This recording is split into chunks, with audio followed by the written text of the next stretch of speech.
Welcome, and let us look into the most important topic of probability theory, central limit theorem, abbreviated as CLT. Central limit theorem is most frequently used to solve the problems related to taking the sum or deriving the average of independent random variables.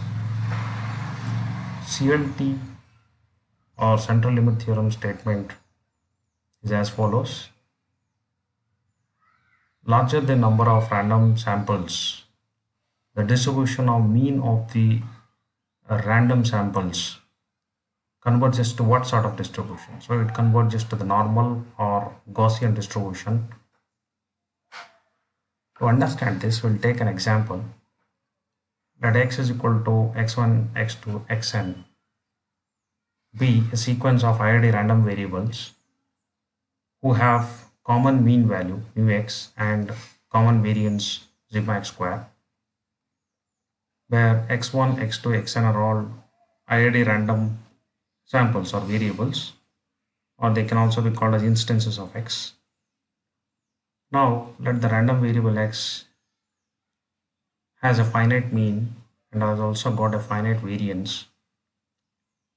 The sum of all these IID random variables can be represented by w and is given by the expression w is equal to summation of I is equal to 1 tn of xi, where xi maps to n number of IID random variables or samples under consideration. There is an important question. What happens if the participating random samples are very large? That is, if n becomes arbitrarily large, then what happens to the PDF of the resulting summation? That is the resulting sum w. What distribution does it assume? So central limit theorem states that as n becomes arbitrarily large, the PD of the probability density function or the cumulative density function distribution function for the sum w approaches the Gaussian or normal or distribution in nature. The mean and variance for the approximate Gaussian random variable can also be seen as per the following equations.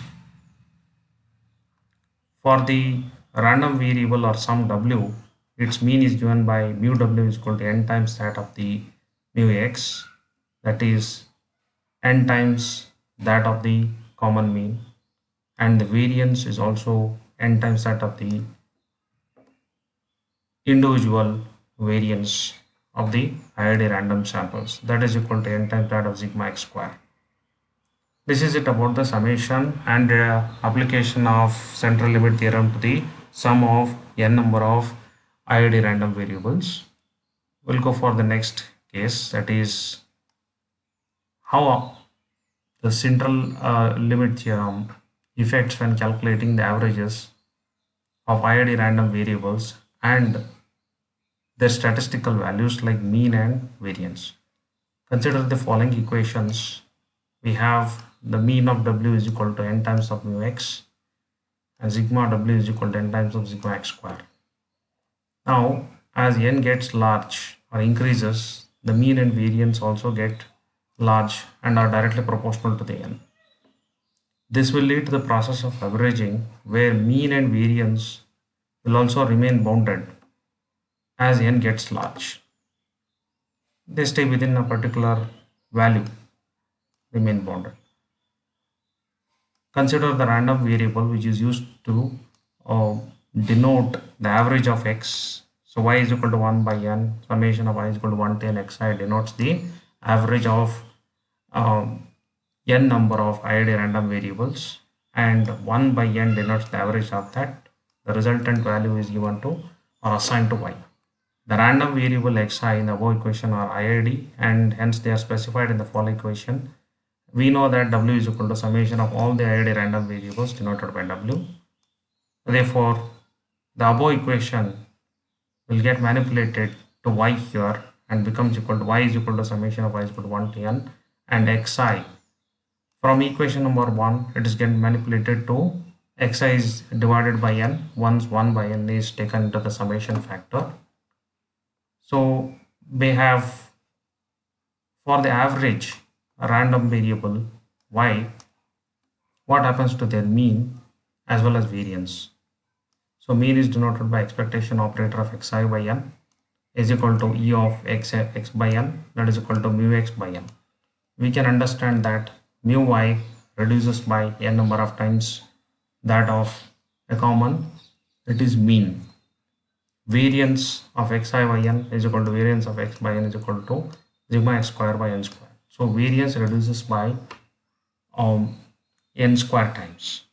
So in equation 3 and 4, we could summarize that for the random variable w, which represents the sum of IID random variables, its mean is given by n times of mu x and its variance is given by n times of sigma square.